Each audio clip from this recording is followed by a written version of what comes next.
My name is Manish Sharma. I'm in the Department of Medicine, Section of Hematology and Oncology at the University of Chicago. This is work that I began to do as a fellow there, and now I've stayed on, joined the faculty, and it's very exciting to start to get some grants to support this type of work because I think it is a very important area. My research really focuses on how we can develop drugs better, new drugs, as well as how we can utilize existing drugs better in terms of the care of our cancer patients. And I'll hopefully give you some insights into that over the course of the next 3 slides. So first of all, what are disease progression models? So my work relates to disease progression models, and this is an area of much confusion. So I wanted to take a few minutes to focus and sort of hopefully give you some sense of what that means. So disease progression models are essentially mathematical models that describe the change in disease status over time. Sounds like a relatively simple concept, and here I've pointed out some examples by way of this graph of how disease status might change over time. So you might start with no disease, and that disease progresses linearly over time. You might start with some disease with linear progression. You might start with a lot of disease, and that disease gets better over time. And these relationships might be linear, they might be nonlinear. You may have a disease that gets worse and approaches some sort of plateau or asymptote.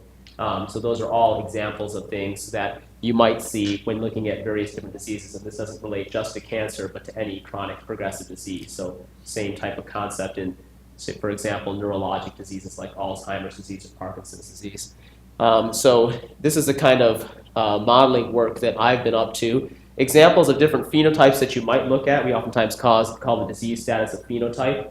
And examples of ones that I focus on in my world, at least, include things like tumor size on CT scans. So cancer doctors like to do lots of CT scans and measure the tumors, usually in centimeters with their radiologist, and point out the lesions and follow them over time.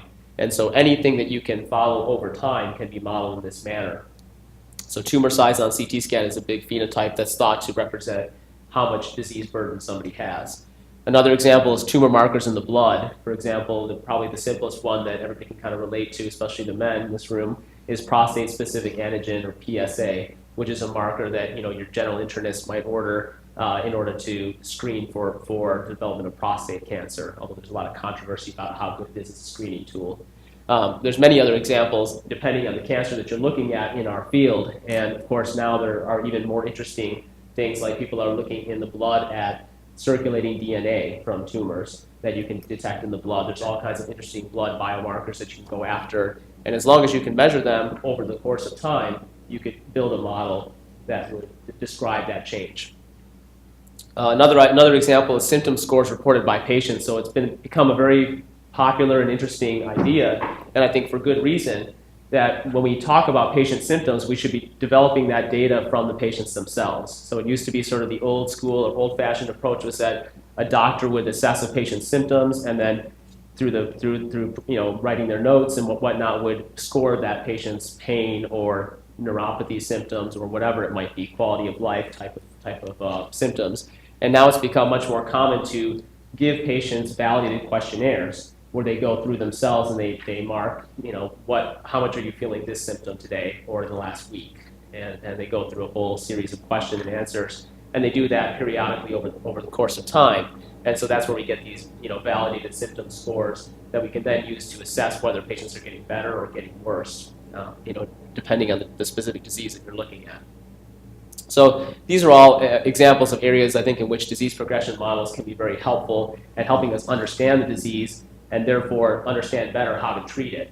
So once you've developed a disease progression model for for example, the natural history of breast cancer, colon cancer, lung cancer, whatever it might be, you can then explore what a therapeutic maneuver is doing to that disease progression. So if you give a patient a drug, how is that changing the course of the disease progression over time? How is it changing this curve or this line, depending on what type of relationship it is? So in my particular project that I'm doing, that I have funding from the Cancer Research Foundation, I'm studying a disease called chemotherapy-induced peripheral neuropathy. And of course, this is a side effect of chemotherapy. So it's an interesting thing here because in some of my other projects, I've worked on studying the actual cancer itself and how much cancer there is over time. In this case, I'm studying the development of this side effect.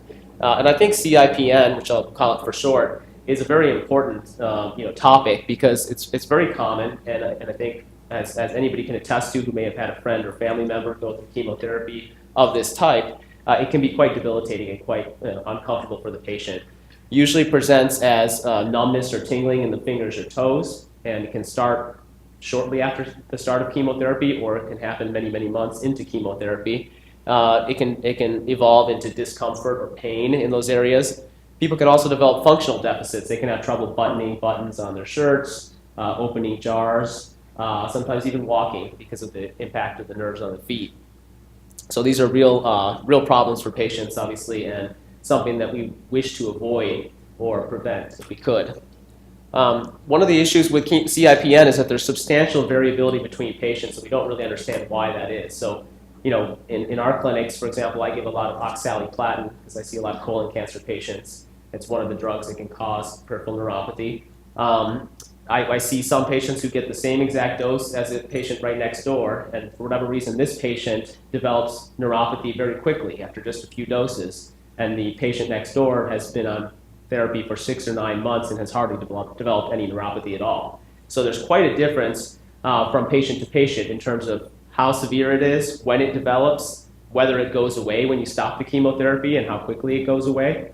All of those factors are what we call between patient variability. So there's high between patient variability, and that sort of screams for a model that could help predict who's going to get bad neuropathy versus who's not. If we could have that information, look into a crystal ball, so to speak, and know that somebody's going to develop bad neuropathy, we could use that information to make important treatment decisions. Maybe use an alternative drug, maybe use a different dose of that drug, maybe just watch them more carefully and make adjustments along the way. There are no validated tools, unfortunately, available for prediction right now. So we know a little bit about neuropathy. We know that giving more of a drug to somebody is generally worse than giving less of it in terms of development of neuropathy. But we don't really know all of the both treatment-related factors as well as patient-related factors that might impact who gets it badly and who doesn't. And there's also a lack of consensus regarding the best endpoints to use for clinical trials. So you might want to study a new drug that might prevent neuropathy or might treat the neuropathy once it has come about, but you need to know how we're going to measure the neuropathy in order to be able to figure out how we can study these drugs in clinical trials. And so I think those types of things can be improved by having a model that describes the neuropathy over time. So just to give you an example from some of the real data that I'm using in my project, this is sort of what I call the shape of the data, the CIPN data. I've given an example here. For this particular project, I'm using data from a large randomized phase 3 trial in breast cancer patients. This is a trial conducted by the Alliance, which is one of our large cooperative groups that conducts clinical trials in oncology.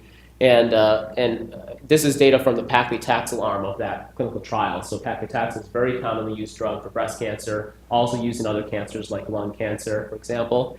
And in this particular trial, patients were randomized either to paclitaxel, another drug called nab-paclitaxel, or another drug called ixabepilone. All three drugs actually are neurotoxic, and they all work by a similar mechanism of action. And therefore, I think the shape of the model is going to be the same for all three arms, even though the specific details, the mathematical details might be slightly different. So this is the example from the paclitaxel group of patients. In this case, their neuropathy scores were measured once every 28 days. And so on the x-axis here, I've got the data at every 28 days, basically at every time point where it was measured. And I've given there, in the horizontal bars is the median. And then, of course, these are sort of box plots, so it shows you the quartiles and then the full range of values. The scale here on the y-axis, there's a variable called FG_sum4, which is my shorthand notation for the neuropathy score, based on the answers to 4 different questions that patients are answering here. And the scale goes from 0 to 16. So 16 would be the worst possible neuropathy that someone could have, meaning that they answered very severe to all 4 questions, whereas 0 would be they answered not at all to all 4 questions. And so the scale here goes from 0 to 16. And as you can see, people start out with very little neuropathy, as you would expect, and they sort of develop neuropathy over the course of the first, say, 150 days or so. And then at that point, it sort of plateaus, sort of levels off. You can see that there's high variability at each time point here. And of course, that's reflecting the fact that one patient might not have any neuropathy, and another patient might have very severe neuropathy at the same exact time point. So that's that between patient variability that I was describing. So this is not the model. This is just a sort of an exploratory look at the data, and I thought would be instructive to kind of give you an idea of what that shape looks like. It looks to me like the model is probably going to end up being something that approaches a plateau, approaches an asymptote here, and that's what I'm exploring now mathematically in the model building. In terms of the other data elements that I have besides the neuropathy scores, I know which treatment arm the patients were assigned to. I know what doses they got and when they got those doses, so I have dosing data, which was really important to find a data set that gave me dosing data, because I do think that the dose of the drug that they've received is going to be a major factor in who develops the neuropathy.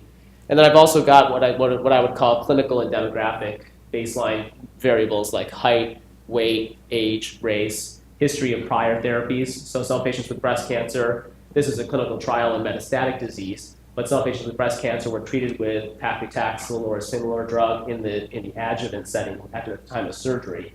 And of course, they might be more susceptible to developing neuropathy when they get retreated with neurotoxic agents later. And that's the idea there. So I'm going to look and once I develop what I call a base model or a structural model that describes the shape of this curve, I can look at each of these covariates and figure out sort of what's the contribution of these things to the development of neuropathy. Do patients that are taller, are they more susceptible to neuropathy? Patients that have a larger BMI, which you can calculate from height and weight, patients that are older. You could postulate a number of these factors playing a role, and doing the modeling is a way to sort of scientifically explore to what extent those covariates impact the development of neuropathy.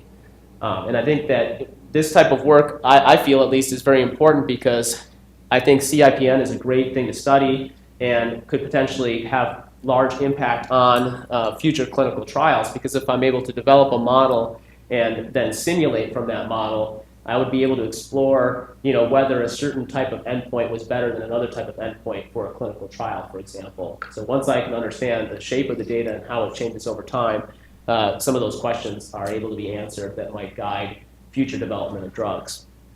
I think even just knowing what happens in patients treated with paclitaxel could also have meaningful benefit to patients, because if we could predict ahead of time that this patient over here in room 1 is more likely to get severe neuropathy, while this patient over here in room 2 is less likely to get severe neuropathy, that might have a bearing on how we make decisions as oncologists and how we treat those patients.